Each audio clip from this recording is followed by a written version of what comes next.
যেখানে বাঘের ভয় সেখানে রাত হয়, কথায় বলে না।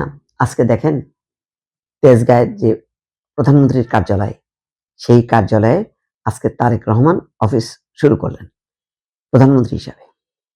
প্রধানমন্ত্রী হিসাবে ডক্টর মোহাম্মদ ইউনূসও কিন্তু বসেননি, তিনি প্রধান উপদেষ্টা হিসেবে 16 মাস বা 17 মাস বসছেন, তাও সবসময় বসেননি।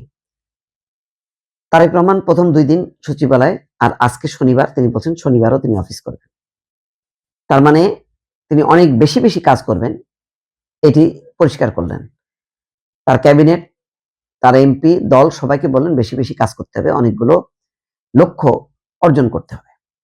আমি ভাবছি অন্য কথা, সেটা হলো এই প্রধানমন্ত্রীর কার্যালয়ে 16 বছর বসেছেন শেখ হাসিনা, আজকে শেখ হাসিনার চেয়ারে তারেক রহমান। এটা সহ্য করতে হচ্ছে বা দেখতে হচ্ছে দিল্লিতে বসে শেখ হাসিনাকে, শেখ হাসিনার অন্যান্য তার অনুগ্রহ ভাজন মন্ত্রীরা, শুভাকাঙ্ক্ষীরা, তারাও দেখছেন একটা দৃশ্য যে তারেক রহমান আজকে শেখ হাসিনার চেয়ারে বসে প্রধানমন্ত্রিত্ব করেন। 15 বছরে আমার যে অভিজ্ঞতায়, তাদের সাংঘাতিক রকম আতঙ্ক ছিল তারেক রহমানকে নিয়ে, কারণ তারা জানে দণ্ডমুণ্ডের কর্তা বিএনপির আসলে শেষ পর্যন্ত তারেক রহমান। যেহেতু বেগম খালেদা জিয়া শেষ 5-7 বছর তার শারীরিক অবস্থার অবনতি হয়েছে, তিনি আর কর্মক্ষম হবেন না, ফলে তারেক রহমানই দায়িত্ব নেবেন। এই কারণে যে ইনস্ট্রাকশন গুলো পাওয়া যেত যে তারেক রহমানের বিরুদ্ধে সব মানে একেবারে সব সময় কঠিনভাবে বক্তব্য রাখতে হবে, রিপোর্ট করতে হবে, বেগম খালেদা জিয়াকে ছাড় দেওয়া যাবে কিন্তু তারেক রহমানকে ছাড় দেওয়া যাবে না, এইরকম একটা মনোভাব বহুবার দেখেছি। এবং এই কারণে দেখেন ওই যে তুই তামারি করে বলা হতো, তোর যদি বুকে সাহস থাকে, শেখ হাসিনা বলতো না, তাহলে দেশে আয়, দেশে এসে আইন আদালত ফেস কর। আমাদের সুশীলরাও, তথাকথিত সুশীল সাংবাদিক বা মানুষজন, তারাও বলতো যে তারেক রহমান যদি এতই সাহসী হন বা তার অভিযোগটাকে মিথ্যা প্রমাণ করতে চান, তাহলে তিনি এসে আইনকে ফেস করেন না কেন? আরে ভাই, আইনটা তো এখানে ফাঁদ, মানে পাতা ফাঁদ, আইনের নামে একটা জাল বিছায় রাখছে, যেই জালে আসবে আর ওরা কিচ্ছু না, জাস্ট ফাঁসিতে ঢুকাবে।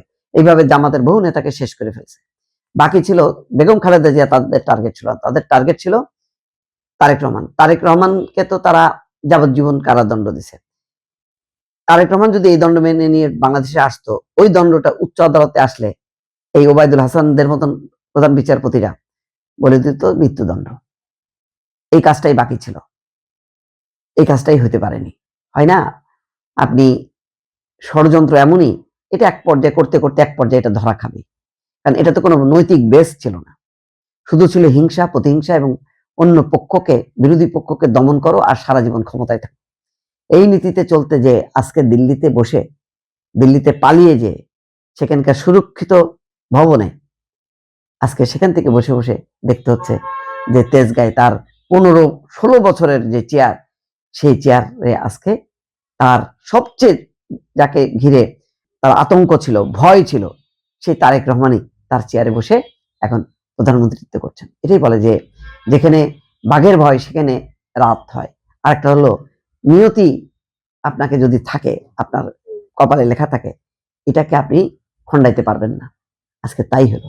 দেখেন, এটাই হচ্ছে শেখ হাসিনা যতদিন বেঁচে থাকবেন, তিনি বয়সের শেষ প্রান্তে, আর কতদিন তিনি বেঁচে থাকবেন জানি না, কিন্তু এই যে শেষ মুহূর্তগুলো তার মানে দেখতে হচ্ছে, নির্বাচন দেখলো, একটা শান্তিপূর্ণ নির্বাচন দেখলো, তারপরে বিএনপির পক্ষ থেকে তারেক রহমানের ক্ষমতা গ্রহণ এবং প্রধানমন্ত্রিত্ব তাকে দেখতে হলো।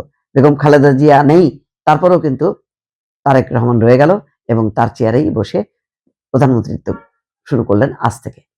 এটাও বলা যায় একটা ঐতিহাসিক দিন হিসেবে চিহ্নিত থাকবে। দর্শক, প্রিয় দর্শক, রুবায়েত ফাতেমা তন্নি, যিনি কাপড়ের ব্যবসা থেকে একেবারে পুরা রাজনৈতিক মাঠে আলোচনা ঝড় তোলার জন্য যে কাহিনীটা করেছেন, যে নাটকটা উনি সাজিয়েছিলেন, পরবর্তীতে তোপের মুখে টিকতে না পেরে কয়েক ঘন্টার মধ্যেই ঘোষণা দিলেন যে এটা আমি একজনের হয়ে বলেছি। একজনের হয়ে কেউ সংবাদ সম্মেলন করে আরেকজনের হয়ে বলে, এটা আপনারা কোনো দিন কেউ শুনেছেন? আর উনি তো দাবি করে যে উনি খুবই বিবেকবান একজন মহিলা, উনি খুবই সফল একজন মহিলা এবং উনি মানুষ থেকে জ্ঞান নেওয়ার মতো অবস্থা ওনার নাই। ওনার যথেষ্ট জ্ঞান আছে, এগুলো আসলে আমি বলছি না, এগুলো উনি ওনার লাইভেই বলেছেন যে ওনার যথেষ্ট জ্ঞান আছে, ওনার আন্ডারে এতজন চাকরি করে, ওনার এতগুলা শোরুম আছে, ওনার অনেক বিবেক বুদ্ধি আছে। তো সেই বিবেক বুদ্ধিমান মহিলা কিভাবে আরেকজনের হয়ে সংবাদ সম্মেলন ডেকে এইভাবে একটা দলকে নিষিদ্ধ করার জন্য উঠে পড়ে লেগেছে। আবার উনি বলছেন যে উনি সাইবার বুলিং এর শিকার হয়েছেন। সাইবার বুলিং তো উনি দিনে রাতে মানুষকে করে থাকেন। উনি মানে কি বলবো, ল্যাংটা হয়ে লাইভ করেন। মানে ওনার দুই একটা জায়গা ছাড়া সব জায়গায় মানুষ দেখেছে, মানে লাইভে দেখেছে। তো এগুলো দেখার জন্যই কিন্তু মানুষ বসে থাকে, আর উনি জানেন যে এগুলো দেখতে মানুষ পছন্দ করে, এগুলো মানুষ পছন্দ না করলেও মানুষ দেখে এগুলো। ঠিক আছে, এই জন্য উনি এই শরীর দেখায় উনি ভিউ ব্যবসাও করছে, কাপড়ের ব্যবসাও করছে পাশাপাশি।